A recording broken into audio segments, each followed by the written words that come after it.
Hello friends, fine truth ബ്ലോഗിലേക്ക് നിങ്ങൾക്ക് എല്ലാവർക്കും സ്വാഗതം. അപ്പച്ചൻ.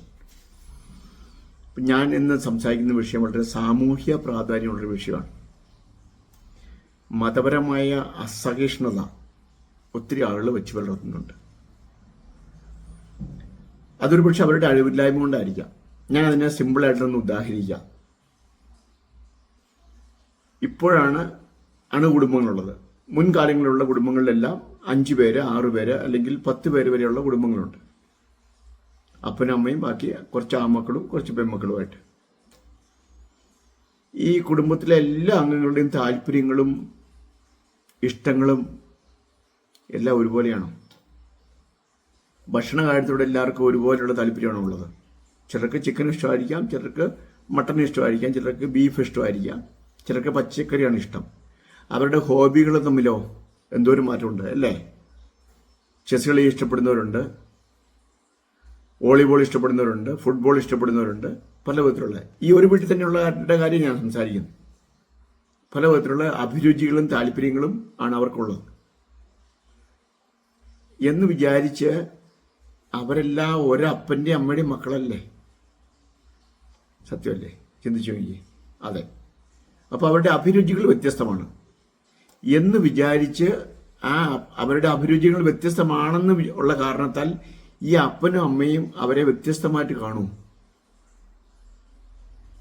അല്ലേ? ഒരു മകന് ചിക്കനോട് താല്പര്യം, ഒരു മകന് ബീഫിനോട് താല്പര്യം, ഒരു മകന് വെജിറ്റേറിയനോട് താല്പര്യം. ഇവർ 3 പേരുടെ അഭിരുചികൾ വ്യത്യാസമുണ്ട്. അപ്പൊ അവരുടെ അഭിരുചികൾ എന്തും ആയിക്കോട്ടെ, ഇവരെല്ലാം ബേസിക്കായിട്ട് ആ അപ്പന്റെ അമ്മയും മക്കളല്ലേ? അവർക്ക് അവരെ വേർതിരിച്ച് കാണാൻ പറ്റുമോ? ഇല്ലല്ലോ. ഒരേ വിധത്തിലുള്ള അവരുടെ കാഴ്ചപ്പാട് അല്ലേ? അവരുടെ വിനോദങ്ങൾ വ്യത്യസ്തമാണ്, കാഴ്ചപ്പാടുകൾ വ്യത്യസ്തമാണ്, ചിന്താഗതികൾ വ്യത്യസ്തമാണ്. എങ്കിലും അവരെല്ലാം ഒരേ അപ്പൻ്റെ അമ്മയും മക്കളാണ്. ആ അപ്പനും അമ്മയും അവരെ അതിൻ്റെ അടിസ്ഥാനത്തിൽ ഒരിക്കലും വേർതിരിക്കുകയില്ല.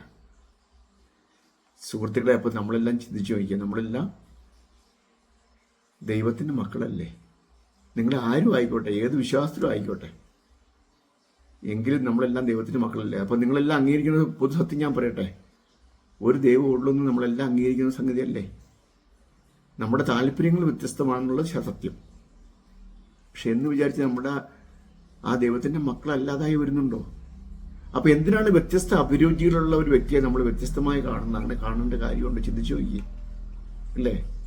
അവരുടെ താല്പര്യങ്ങൾ, അവരുടെ അഭിരുചികൾ, അവരുടെ ചിന്താഗതികളെല്ലാം വ്യത്യസ്തമാണ്. ആ ദൈവം അങ്ങനെയാണ് സൃഷ്ടിച്ചിരിക്കുന്നത്. വ്യത്യസ്തം നമുക്ക് വേണോ? എല്ലാം ഒരുപോലെ ഇരുന്നാൽ നമുക്ക് എന്ത് ആസ്വാദനം ഉള്ളത്?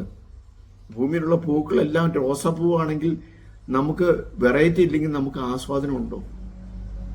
എല്ലാ പുഷ്പങ്ങൾക്കും ഒരേ മണമാണെങ്കിൽ നമുക്ക് ആസ്വദിക്കാൻ പറ്റുമോ? എല്ലാ കറികൾക്കും ഒരേ ടേസ്റ്റ് ആണെങ്കിൽ എന്ത് ആസ്വാദനമാണ് ഉള്ളത് അല്ലേ? വൈവിധ്യങ്ങൾ നമുക്ക് ആവശ്യമല്ലേ? ചിന്തിച്ചു നോക്കിയേ.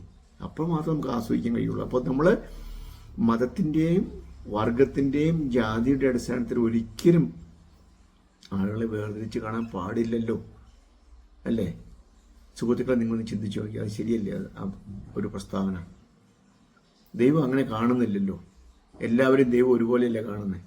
ചിന്തിച്ചു നോക്കിയേ. ദൈവത്തിന് എന്തെങ്കിലും ഒരു വ്യത്യാസം ദൈവത്തിൻ്റെ കാഴ്ചപ്പാടിൽ വരുത്തുന്നുണ്ടോ?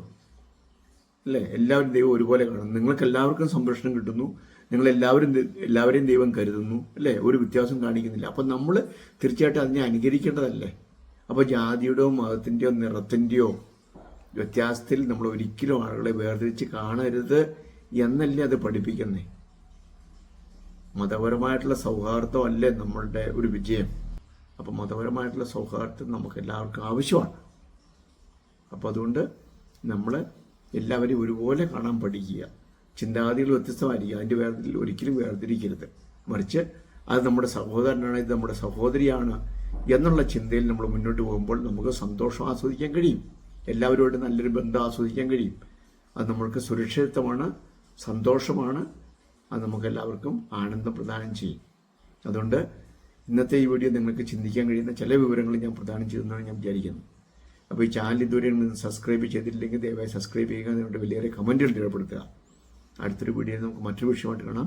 അതുവരെ ഗുഡ് ബൈ.